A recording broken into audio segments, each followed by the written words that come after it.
Hello everyone and welcome to Victoria's Cantina. Today we're having a look at the Hasbro Star Wars number 26 in the Black Series, Darth Vader, based on his appearance in Episode 3, Revenge of the Sith. Here's a look at the packaging.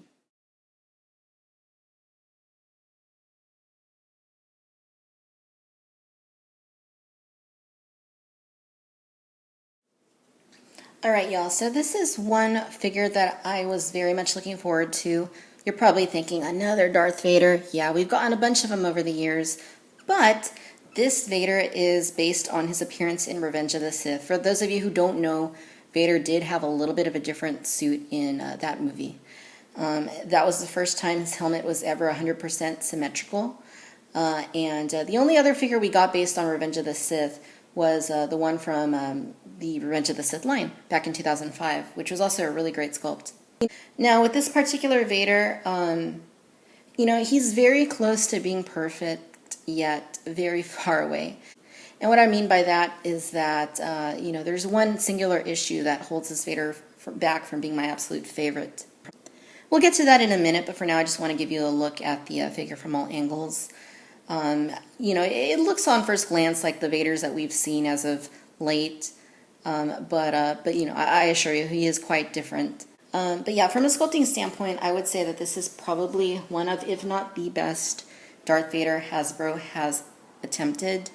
Perhaps the only one I would say gives this one a run for its money would be the one that came in the battle pack a couple years ago with the Bespin Luke and Boba Fett. That one was terrific as well. Give you a close-up there of the helmet. As you can see, it's a really nicely done helmet, very symmetrical, very clean lines. I really like what they did here with the helmet and the sculpt. You'll notice on mine, the little silver dot on his right side is kind of got put a little bit too low, so it's not quite right there, obviously. So that's a bummer.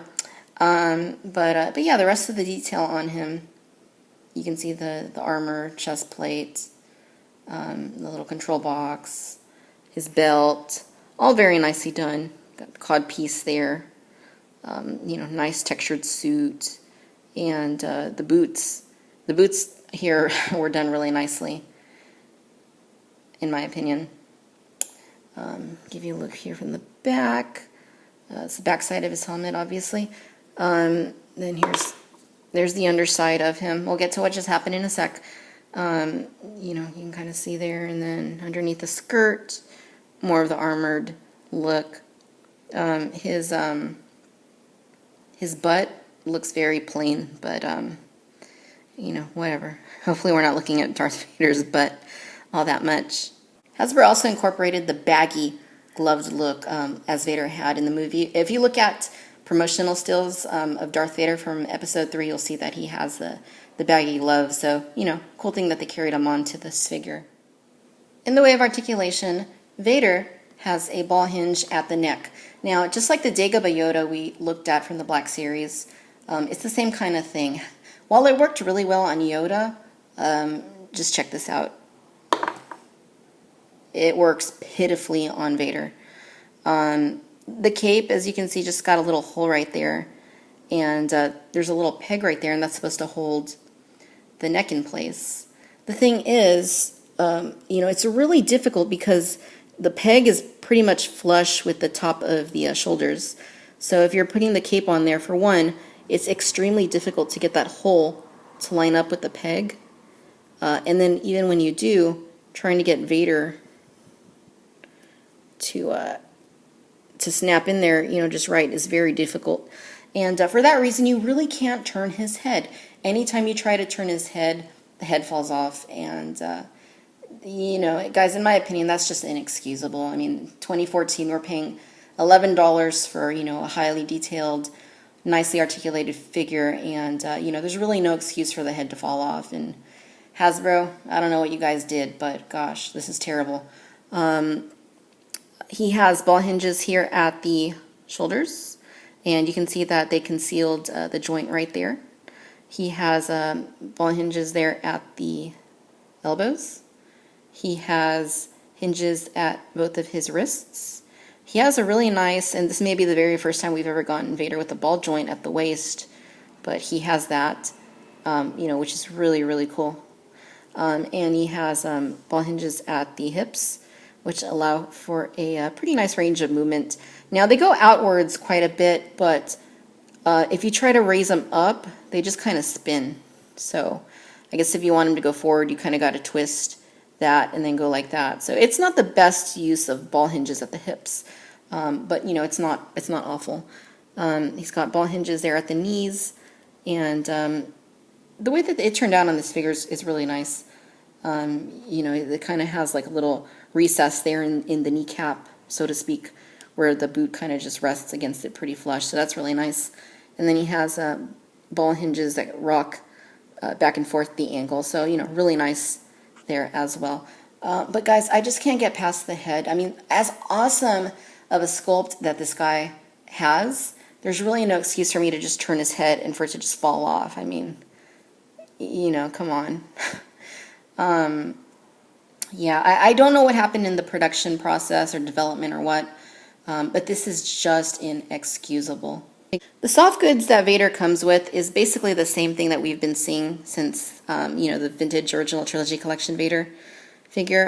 Just a nice skirt and cape with a bit of a sheen to it. So nothing new in that regard. In the way of accessories, Vader has two of them. The first of them is this ignited lightsaber. And, good on Hasbro's part for sculpting a brand new hilt. This is the Revenge of the Sith hilt, which actually didn't appear in the film, but they did make a prop for it. The only thing is, as you can see, the paint's not very good on it. Here near the top of the hilt, where the emitter is, it's just not painted all the way through, so the black's kind of spotty. But other than that, I mean, it's a pretty good-looking sculpt. Vader has an unignited hilt too, and unfortunately there's no peg for it to plug into his belt, so that's a bit of a bummer. And as you can see, the paint on it is also, quite spotty, quite unfortunately. Alright guys, I just wanted to bring in my Revenge of the Sith Darth Vader there and give you a little bit of a comparison. While that figure also had a really good sculpt, the new one has a much better sculpt. It's a lot closer to what we saw in Revenge of the Sith. The original one was definitely good for its time though, and remains one of my favorite Vader figures, but it just doesn't quite hold a candle to the sculpt that Hasbro created for this all-new figure. Alright, ladies and gentlemen, so there you have it. This is the Hasbro Star Wars 2014, number 26 in the Black Series, Darth Vader. Guys, the sculpt on this Vader is phenomenal. I really appreciate that Hasbro went through the trouble to create a whole new sculpt using 100% new parts. Nothing here is recycled. And he looks fabulous. The paintwork, is really nice. But gosh, I just cannot get past the fact that the head is as awful as it is. Other than that, he's almost perfect. If anything, I would say maybe the cape and the skirt are too bulky. Definitely the skirt is too bulky.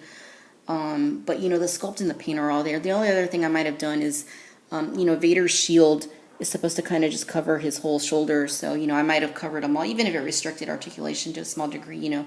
I've always wanted to see that, especially on a Revenge of the Sith-based Vader. Nice that they included new lightsaber sculpts for the hilt and for the ignited blade, even though the paint on those is, pretty sloppy. But shoot, I just can't get past the head. If the head was, as secure as it is on any other Darth Vader figure, then, this would be my 100% go-to Darth Vader figure. But, because of the way that it is, I just can't recommend this figure. If you're going to leave him on the card, that's one thing, but if you're going to rip him open, to display like I do, it's really bad. I mean, come on.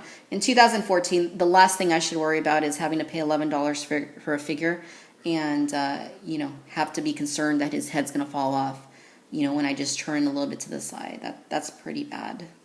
So, yeah, I don't know if Hasbro is going to go back to the drawing board and retool this figure or what, but, he definitely needs some work. Until then, I can't recommend anybody go out and buy him. Thanks for watching Victoria's Cantina. Till next time. Bye-bye.